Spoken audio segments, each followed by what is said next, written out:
அன்பின் இரட்சகர் இயேசு கிறிஸ்துவின் நாமத்தில் வாழ்த்துக்கள்.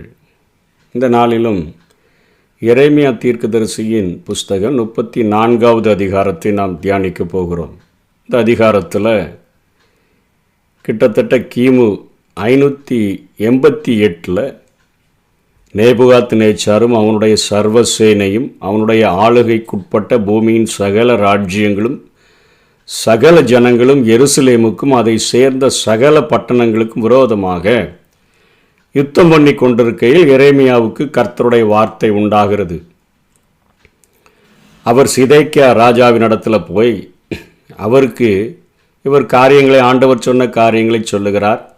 நான் இந்த நகரத்தை பாபிலோன் ராஜாவின் கையில் நான் ஒப்பு கொடுக்கிறேன். அவன் இதை அக்கினியினால் சுட்டரிப்பான். அவன் கைக்கு தப்பி போகாமல் நிச்சயமாக பிடிபட்டு அவன் கையிலே ஒப்பு கொடுக்கப்படுவாய். உன் கண்கள் பாபிலோனின் ராஜாவின் கண்களை காணும். அவன் வாய் உன் வாயோட பேசும். நீ பாபிலோனுக்கு கொண்டு போகப்படுவாய் என்று சொல்லி ஆண்டவர் இங்கே எரேமியாவின் மூலமாக பேசுகிறதை பார்க்கிறோம். தொடர்ந்து 4வது வசனத்தில் நீ பட்டயத்தில் சாவதில்லை, பட்டயத்தினால சமாதானத்தோടെ சாவாய். உனக்கு முன்னிருந்த ராஜாக்களாகிய உன் பிதாக்களை நிமித்தம் கந்த வர்க்கங்களை கொளுத்தினது போல உன் நிமித்தம் கொளுத்தி ஐயோ ஆண்டவனே என்று சொல்லி உனக்காக புலம்பல் கொண்டாடுவார்கள் என்று ஆண்டவர் சொல்லுகிறார். இந்த வார்த்தைகளையெல்லாம் தீர்க்கதரிசியாகிய எரேமியா எருசலேமில் யூதாவின் ராஜாவாகிய சிதேக்கியாவினிடத்தில் அவன் சொன்ன மாத்திரத்தில் அங்கே சிதேக்கியா ராஜா மக்களுக்காக பயந்து, மக்களுடைய மிரட்டுதல்களுக்காக பயந்து, ஆசாரியர்களுக்காக பிரபுகளுக்காக பயந்து எரேமியாவை காவல் சிறையில் அவன் வைத்திருக்கிறான். இந்த காவல் சிறையின் முற்றத்தில் வைத்திருக்கிறான். ஆனாலும் அவன் அநேக ஆலோசனைகளை ரகசியமாக எரேமியாவின் இடத்துல பெற்றுக்கொள்ளுகிறவனாய் இருந்தபடியினால் அவன் அங்கே ஒரு காரியம், தவறான காரியம் ஆண்டவருக்கு விரோதமாக நடந்ததை சரி செய்யும்படியாக ஒரு சட்டம் இயற்றுகிறதை பார்க்கிறோம். ராஜாவாகிய சிதேக்கியா 9ஆம் வசனத்தில் எருசலேமில் இருக்கிற எல்லா ஜனத்தோடும் ஒரு உடன்படிக்கையை பண்ணுகிறான். என்ன உடன்படிக்கைன்னா, அதுக்கு முந்தின வசனத்தில் யூத ஜாதியாகிய தன் சகோதரனை அடிமை கொள்ளாதபடிக்கு அவனவன் எபிரேயனாகிய தன் வேலைக்காரனையும் எபிரேய ஸ்திரீயாகிய தன் வேலைக்காரியையும் சுவாதீனராக அனுப்பிவிட வேண்டும் என்று சொல்லி அவர்களுக்கு ஒரு விடுதலையை கூறும்படியான ஒரு ஒப்பந்தத்தை அவன் அங்கே செய்கிறதை பார்க்கிறோம்.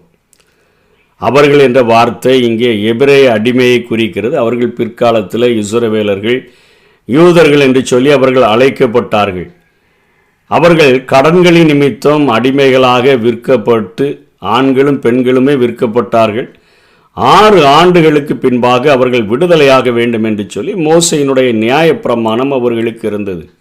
அது ராஜாவானாலும் சரி, ஆசாரியனானாலும் சரி, பிரபுக்களானாலும் சரி, ஜனங்களானாலும் சரி, எல்லாருக்கும் அந்த கட்டளை கொடுக்கப்பட்டிருந்தது. யாத்ராகமம் 21ஆம் அதிகாரம் 2ஆம் வசனத்திலிருந்து 11ஆம் வசனம் வரையிலும், உபாகமம் 15ஆம் அதிகாரம் 12ஆம் வசனத்திலிருந்து 18ஆம் வசனம் வரையிலும் எல்லா அதிகாரிகளும் மக்களும் இந்த சட்டத்திற்கு கீழ்ப்படிந்து தங்களுடைய அடிமைகளை விடுதலையாக்கும்படி அவர்கள் செய்ய வேண்டும். அதை ராஜா கட்டாயப்படுத்தினான். இவ்வாறு தேச ஆசீர்வாதத்தை பெற்றுக்கொள்ளலாம் என்று எதிர்பார்த்து இந்த ஒரு விடுதலையாக்கப்பட்ட அடிமைகள் அவர்கள் ஒருவேளை யுத்தத்திற்கு கூட எருசலேமை பாதுகாப்பதற்காக முன் வருவார்கள் என்று சொல்லி எண்ணியும் அவர்களை அனுப்பினான்.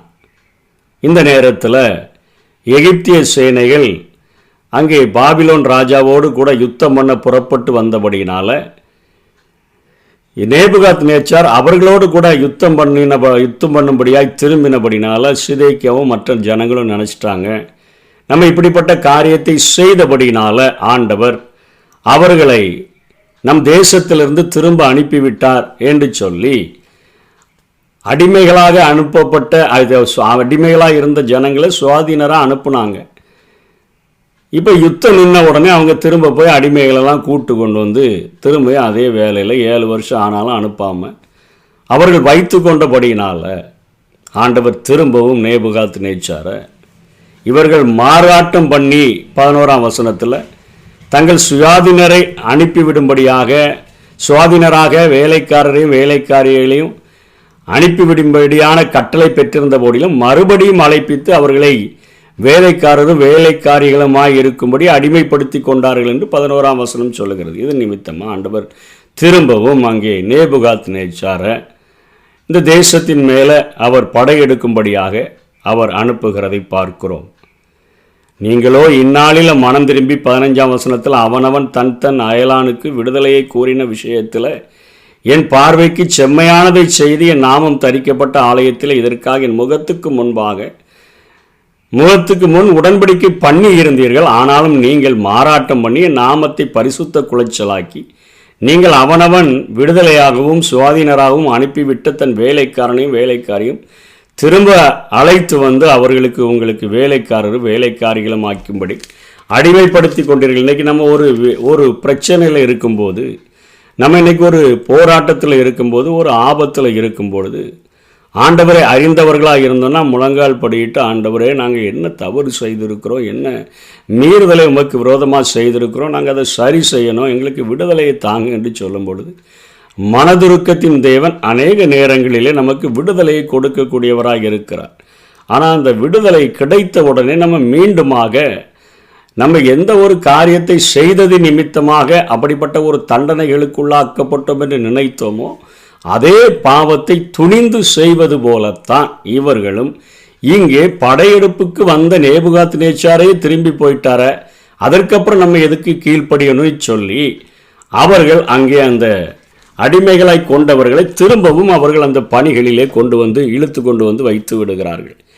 இதை பார்க்கும் பொழுதுதான் ஆண்டவர் இங்கே ஆதி நாட்களிலே அவர்கள் கடைபிடித்த ஆண்டவரோடு கூட உடன்படிக்கை பண்ணும்படியாக ஒப்பந்தம் பண்ணும்படியாக அவர்கள் செய்திருந்த ஒரு காரியத்தை இங்கே ஞாபகப்படுத்துகிறதை பார்க்கிறோம்.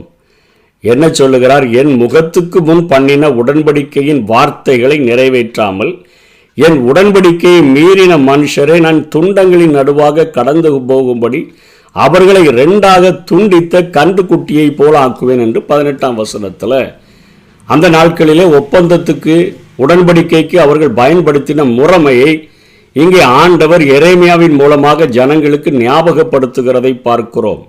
அதற்கு முந்தின வசனத்தில் நீங்கள் விடுதலையை கூறின விஷயத்தில் என் சொல்ல கேட்காம போயிட்டீங்க, அதனால் பட்டயத்துக்கு கொள்ளை நோய்க்கு பஞ்சத்துக்கெல்லாம் உங்களை நான் ஒப்பு கொடுப்பேன்னு சொல்கிறாரு. பூமியின் ராஜ்யங்களில் எல்லாம் நீங்கள் அலைகிறதற்கு உங்களை ஒப்பு கொடுப்பேன்லாம் ஆண்டவர் அவ்வளோ கோபப்படுறாரு. என்ன காரியம் என்று சொன்னால், முதலில் இந்த ஒப்பந்தம் உடன்படிக்கைக்கு அவர்கள் செய்ய வேண்டிய ஒரு செயல்முறையானது ஆபிரகாமின் நாட்களில் ஆதியாகமம் 15 ஆபிரகாம் அந்த காரியத்தை செய்கிறார்.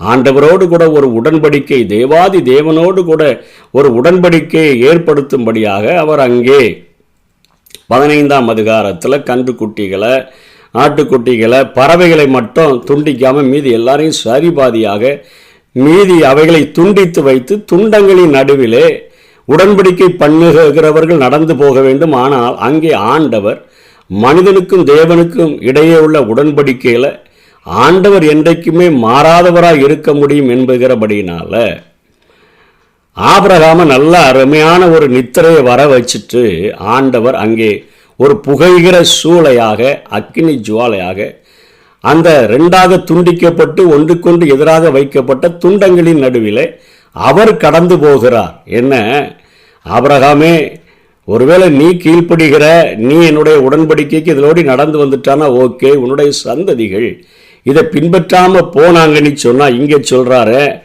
என் முகத்துக்கு முன் பண்ணின உடன்படிக்கையின் வார்த்தைகளை நிறைவேற்றலைன்னா துண்டங்களின் நடுவாக கடந்து போகும்படி அவர்களை 2ஆக துண்டித்த கன்றுக்குட்டியை போல ஆக்குவேன். அதாவது அர்த்தம் என்ன? இந்த 2 துண்டங்களாக துண்டிக்கப்பட்ட அந்த கன்றுக்குட்டியின் நடுவில் போகிறவங்களில் யாராவது ஒருத்தங்க அந்த உடன்படிக்கையை, அந்த ஒப்பந்தத்தை மீறினாங்கன்னா அவர்களுக்கு கிடைக்கக்கூடிய தண்டனை அவர்கள் இந்த கன்றுக்குட்டியை போல 2 துண்டாக்கி அவர்கள் சாக வேண்டும் என்கிற ஒரு முறைமையை அந்த நாட்களில் வைத்திருந்தார்கள். ஆண்டவரே தன்னுடைய உடன்படிக்கையை, ஒப்பந்தத்தை ஆபிரகாமுக்கு இந்த முறையில் வெளிப்படுத்துகிறதை நாம் பார்க்கிறோம். அவர் மாத்திரம் அந்த துண்டங்களின் நடுவில் அக்கினி ஜுவாலையாக, ஒரு புகைகிற சூளையாக, தேவ பிரசன்னத்தை குறிக்கிற அந்த தேவன் அதன் வழியாக கடந்து போகிறார். ஆபிரகாமோ ஒரு அயர்ந்த நித்திரையில் இருக்கிறார். அவர்கிட்ட ஆண்டவர் ஒரு உடன்படிக்கை பண்ணினார். நீ நான் அழைக்கும் போது ஊர் என்கிற கல்தையர் தேசத்திலிருந்து நீ புறப்பட்டு வந்தபடினால இந்த தேசத்தை நான் உனக்கு தருவேன்ப்பா. அதுக்கு தான் ஆபிரகாம் கேட்குறார், நான் எதனால் அறிவேன் ஆண்டவரே. அந்த நேரத்தில் தான் இப்படிப்பட்ட செய்முறையானது அங்கே நடத்தப்படுகிறது. அப்போ தான் ஆண்டவர் சொல்கிறார், உன்னுடைய சந்ததியார், ஆபிரகாமுக்கு குழந்தையே இல்லை, உன் சந்ததியார் 400 வருஷம் சேவிப்பார்கள், உன் சந்ததியை கடற்கரை மணலை போல வானத்தின் நட்சத்திரங்களை போலெல்லாம் நான் பெருக பண்ணிடுவேன்னு சொல்லி அவ்வளோ ஆசீர்வாதங்களை கொடுத்துட்டு ஆபிரகாமை செய்ய சொல்கிற ஒரே ஒரு காரியம் என்னென்னா, அவன் என்ன ஒரு ஒப்பந்தம் பண்ணணும்னா, தானும் தன்னுடைய குடும்பத்தில் பிறக்கிற ஆண்கள் எல்லாரும் விருத்த சேதனம் பண்ணணும். இது ஆண்டவருக்காக நாங்கள் பிரித்தெடுக்கப்பட்டவர்கள், ஆண்டவருக்கு சொந்தமானவர்கள் என்று சொல்லி ஒரே ஒரு கீழ்ப்படிதலை மாத்திரம் அவன் நிறைவேற்றினா போதும். மற்றபடி நான் உனக்கு வாக்கு பண்ணினேன், அந்த தேசத்தை நான் உங்கள் ஜனங்களை, உன்னுடைய சந்ததியார ஒரு குழந்தை கூட இல்லாமல் இருக்கிறான், நான் கொண்டு வந்து சேர்ப்பேன் என்று சொல்லி அவராகவே இறங்கி வந்து மனிதனை அவர் அங்கே தூங்க வைத்து அவர் அந்த துண்டங்களின் நடுவாக நடந்து, நான் நேற்று மீண்டும் என்று மாறாதவர் அல்லவா, வாக்கு அருளினா அதில் மாற்றம் என்னிடத்தில் இருக்காத, நான் பொய் சொல்லுகிறதற்கு ஒரு மனுஷன் இல்லையா, மனம் மாறுகிறதற்கு நான் ஒரு மனுப்புத்திரன் இல்லையே என்கிற காரியத்தை அங்கே நமக்கும் ஆபிரகாமுக்கும் உணர்த்துவிக்கும் வண்ணமாக இந்த ஒரு காரியத்தை செய்கிறதை பார்க்கிறோம். இது மனிதனுக்கும் தேவனுக்கும் இடையே நடந்த ஒரு உடன்படிக்கை. ஆனால் இவர்கள் அடிமை கொண்ட பொழுது அடிமைகளை இப்படி துண்டங்களை வெட்டி வைத்து கடனாளியாக வந்து சிக்கி கொண்டவங்க குடும்பத்துக்கு பணத்தெல்லாம் கொடுத்துட்டு அவங்கள அடிமையாய் வாங்கி கொண்டு இந்த கன்றுக்குட்டியை ரெண்டாக வெட்டி அந்த துண்டங்களின் நடுவில் அந்த அடிமையை வாங்கின எஜமானும் அடிமையாய் விற்கப்பட்ட அந்த அடிமையும் அதன் வழியாக நடந்து செல்லணும். 6 வருஷம் அவங்க இருந்து தான் ஆகணும். 7ஆம் வருஷத்தில் விடுதலை ஆட்டோமேட்டிக்காக அவங்க அந்த நியாயப்பிரமாணத்தின்படி செய்யணும். அதுக்கு முன்னாடி இந்த எஜமான் ஏதாவது காரியத்தை செய்தாலோ அல்லது அந்த அடிமை ஏதாவது காரியத்தை செய்தாலோ இந்த கன்றுக்குட்டியை போல அவர்கள் 2ஆக துண்டாக ஆக்கப்பட வேண்டும். அதை நீ என்னோடு கூட பண்ணின உடன்படிக்கையில் நீ உனக்கு லகுவான காரியத்தை தந்திருக்கிறேன், கீழ்ப்படிஞ்சா போதும், நான் தான் அந்த துண்டங்களின் நடுவில் நான் நடந்து போயிருக்கிறேன், நீ நடந்திருந்தானே என்னைக்கோ துண்டிக்கப்பட வேண்டிய ஆள், ஆனால் இன்னைக்கு வரைக்கும் இந்த சந்ததி வரைக்கும் நான் உங்களை கொண்டு வந்திருக்கிறேன். ஆபிரகாமிலிருந்து எத்தனையோ ராஜாக்களை தாண்டி நான் இவ்வளோ நாள் வரையிலும் நான் சொன்ன அந்த வார்த்தையில் எவ்வளோ உண்மை உள்ளவராக இருந்து காத்து கொண்டேன். நீங்கள் அநேக நேரங்களில் உண்மை இல்லாமல் போயிட்டீங்க, ஆனால் மனுஷனோடு கூட மனுஷன் பண்ணுகிற அந்த உடன்படிக்கை என் முகத்துக்கு முன்பாக அது பண்ணப்படுகிறபடினால நீங்கள் அதில் உண்மை உள்ளவர்களாக இருக்கணும். நீங்கள் அதை செய்யாமல் போனீங்கன்னா அந்த முறைமையில் சொல்லப்பட்ட தண்டனையின்படி நான் உங்களை கொடுத்துருவேன். கன்றுக்குட்டியின் துண்டுகளின் நடுவே கடந்து போன யூதாவின் பிரபுக்களையும் எருசலேமின் பிரபுக்களையும் பிரதானிகளையும் ஆசாரியர்களையும் தேசத்தின் சகல ஜனங்களையும் அப்படி செய்து நான் அவர்களை அவர்கள் சத்துருக்களின் கையிலும் அவர்கள் பிராணனை வாங்க தேடுகிறவர்களின் கையிலும் ஒப்பு கொடுப்பேன். அவர்களுடைய பிரேதம் ஆகாயத்தின் பறவைகளுக்கும் பூமியின் மிருகங்களுக்கும் இரையாகும். இங்கே ஒரு ஆழமான ஒரு காரியத்தை கடைபிடிக்கும்படியாக தன்னுடைய ஜனங்களுக்கு ஆண்டவர் போதிக்கிறதை பார்க்கிறோம். மனிதனோடு கூட மனிதன் சொல் தவறாதவனாக, வாக்கு மாறாதவனாக, கொடுத்த வாக்கில் உண்மை உள்ளவனாக, மனிதனோடு கூட மனிதன் பண்ணுகிற அந்த ஒப்பந்தத்தில் உண்மை உள்ளவர்களாக இருக்க வேண்டும் என்கிறதுல இங்கே ஆண்டவர் அத்தனை வைராக்கியத்தோடு கூட செயல்படுகிறதை பார்க்கிறோம். திரும்பி போன நேபுகாத் நேச்சாரை திரும்பவும் கொண்டு வந்து யுத்தம் பண்ணும்படியாக வந்து எருசலேமை சுட்டெரித்து அந்த ஆலயத்தை சுட்டெரித்து அலங்கத்தெல்லாம் இடித்து போட்டு எல்லாத்தையும் அழிக்கிறதுக்கு ஒப்பு கொடுக்குறாரு. அவர் இந்த பூமியில் வாழும் பொழுது முக்கியமான கற்பனை என்னன்னு கேட்டாங்களே, அதற்கு ஆண்டவர் சொன்னார், உன் தேவனாகிய கர்த்தரிடத்தில் உன் முழு இருதயத்தோட உன் முழு ஆத்மாவோட உன் முழு மனதோடு அன்பு கூர்ந்து உன்னிடத்தில் அன்பு கூறுகிறது போல பிறனிடத்திலும் அன்பு கூறுவாயாக. கீழே இருக்கிற மனுஷன் வானத்தில் இருக்கிற ஆண்டவரோடு கூட அந்த கிராஸினுடைய அந்த செங்குத்தான பகுதியை குறிக்கிற அந்த கிராஸினுடைய ஒரு கட்டையை போல அவன் அவரிடத்தில் உண்மையாய் அன்பு கூறணும், தன்னுடைய சக மனிதர்களிடத்திலும் அவன் அன்பு கூறணும். இதுதான் ஆண்டவருடைய கற்பனைகள் முழுவதும் இதுக்குள்ள அடங்கியிருக்குன்னு அவர் சொல்கிறாரு. அப்போது ஆண்டவரோடு கூட நம்ம நிறைய நேரங்களில் உண்மையற்றவர்களாக இருந்தாலும் அவர் நம்ம மேலே இரக்கம் செய்து 1000 தலைமுறை மட்டும் இரக்கம் செய்கிறவராய் இருக்கிறபடினால தன்னுடைய இரக்கத்தை நம்ம மேலே பொழிந்து, தம்முடைய அன்பை நம்ம மேலே பொழிந்து, நம்ம அழியக்கூடாது என்பதற்காக அவர் மாத்திரம் துண்டங்களின் நடுவாக கடந்து சென்று மனிதனை இந்த நாள் வரையிலும் அவருடைய கிருபை நம்ம நிற்கிறது, நிர்மூலம் ஆகாமல் இருக்கிறது அவருடைய கிருபை அதில் தாங்குகிறார். ஆனால் மனிதனோடு கூட மனிதன் பண்ணுகிற காரியங்களில் தவறுகளை செய்யும் பொழுது அது அவர்கள் பண்ணுகிற ஒப்பந்தமும் எனக்கு முன்பாக தான் பண்ணுறாங்க. அவங்க தான் கன்றுக்குட்டியை வெட்டி அந்த துண்டங்களின் நடுவே இந்த ஜனங்களும் நடந்தாங்க, அடிமைகளும் நடந்தாங்க. ஆனால் இவர்கள் திரும்பவும் அந்த பிரமாணத்தை மீறி, நியாயப்பிரமாணத்தை மீறி, என் முகத்துக்கு முன்பாக பண்ணின உடன்படிக்கையும் அவர்கள் மீறினபடினால இதோ 22ஆம் வசனத்தில் நான் கட்டளை கொடுத்து அவர்களை இந்த நகரத்துக்கு திரும்ப பண்ணுவேன். நேபுகாத்நேச்சாரை திரும்பி போன நேபுகாத்நேச்சாரை நான் திரும்ப பண்ண வருவேன். அவர்கள் அதற்கு விரோதமாக யுத்தம் பண்ணி அதை பிடித்து அதை அக்கினியினால் சுட்டெரிப்பார்கள். யூதாவின் பட்டணங்களையும் ஒருவரும் அவைகளில் குடியிராதபடி பாழாக போக பண்ணுவேன் என்று கர்த்தர் உரைக்கிறார். மனிதனோடு கூட மனிதன் பண்ணுகிற காரியத்தில் உண்மையற்றவனாய் மாறும் பொழுது அவன் ஆபத்தில் உதவி செய்த ஆண்டவர் அதே ஆபத்தில் கைகழுவி விடுகிறதை ஆண்டவர் ஒப்பு கொடுத்து விடுகிறதை இந்த அதிகாரத்தில் ஒரு மிகப்பெரிய எச்சரிப்பாக நாம் பார்க்கிறோம். இன்றைக்கு ஆண்டவரை அறிந்து கொண்ட நாம், பரிசுத்த ஆவியானவரை உள்ளே நாம் பெற்றுக்கொண்டு இருக்கிறோமே, ஆண்டவருக்கு சொல்லுகிற காரியத்தில் கூட நேர்ந்து கொண்டதை, அவருக்கென்று பொருத்தனை பண்ணினதை, உடன்படிக்கை பண்ணினதை அப்படியே நம்ம கீழ்ப்படிந்து செய்கிறதற்கும், மற்ற மக்களோடு கூட சக மனிதர்களோடு கூட நாம் சொல் தவறாதவர்களாய் வாழ்ந்து பூரண புருஷர்களாக நம்முடைய வாழ்க்கையை நடத்தும்படிக்கும் நம்மை ஒப்பு கொடுப்போம். ஆண்டவர் அதை நம்முடைய வாழ்க்கையில் எதிர்பார்க்கிறார். அதை நாம் செய்வோம் என்று சொன்னால், கீழ்ப்படிவோம் என்று சொன்னால் கர்த்தர் நம்மை ஆசீர்வதிப்பார். கர்த்தருடைய அவருடைய வார்த்தையை இறுக பிடித்து கொண்டு கீழ்ப்படிந்தோம் என்று சொன்னால் இந்த பூமியில் ஆசீர்வதிக்கப்பட்ட ஒரு சந்ததியாக வாழ்வோம். கர்த்தர் தாமே நம்மை ஆசீர்வதிப்பாராக. ஆமென். கலங்கி நின்ற வேளையில் கைவிடாமல் காத்தீரே தகப்பனே, தகப்பனே.